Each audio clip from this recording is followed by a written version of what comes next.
Hi friends! Today we're going to be making banana bread, but first I wanted to show you guys a little trick. If you want to make your banana bread right now, or you need it right now, and you can only find green bananas, like me.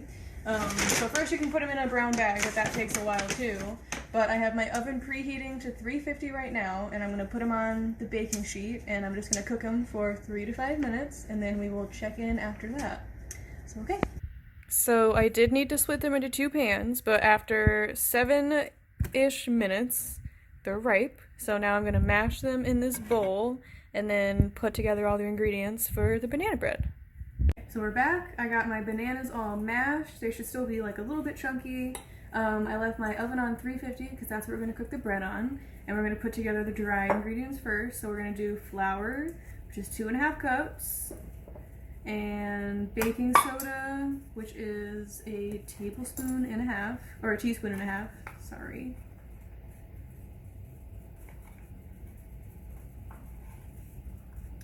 And then salt, which is half a teaspoon.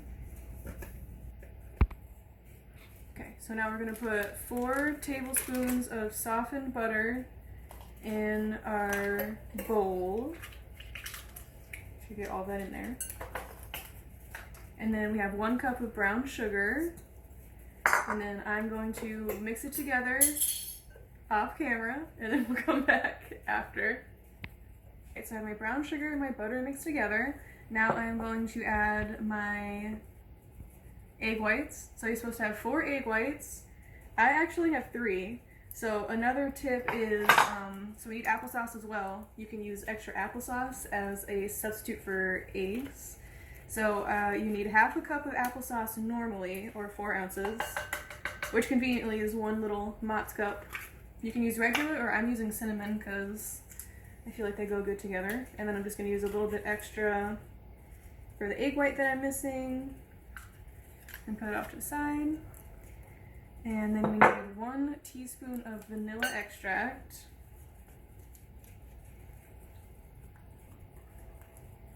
Alright. And then I have to add 1/3 of our flour mixture.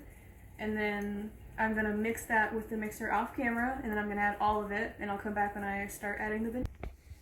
So now that I have all of the flour in there, I'm going to add the banana like half at a time so it doesn't go flying everywhere. And then we will come back to add in the walnuts. After you have all your banana incorporated, you're going to add in the nuts, and you can just add all those in at one time. Mistakes happen in the kitchen, which is part of magic. So yeah, you're just going to fold them in. And that was 3/4 of a cup.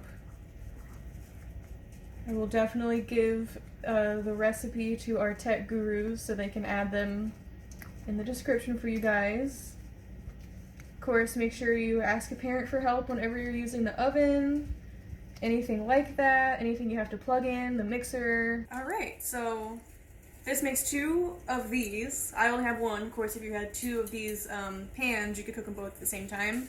So you just want to spray with cooking oil or butter, oil, whatever you prefer. Spray some in there. Then you're just going to put about half of this mixture in. Alright. So now that you have it about 3/4 full, maybe a little bit more, this bread isn't going to rise a ton. You're going to put it on the center rack for 50 to 55 minutes. But I hope you guys enjoy and have fun. Bye!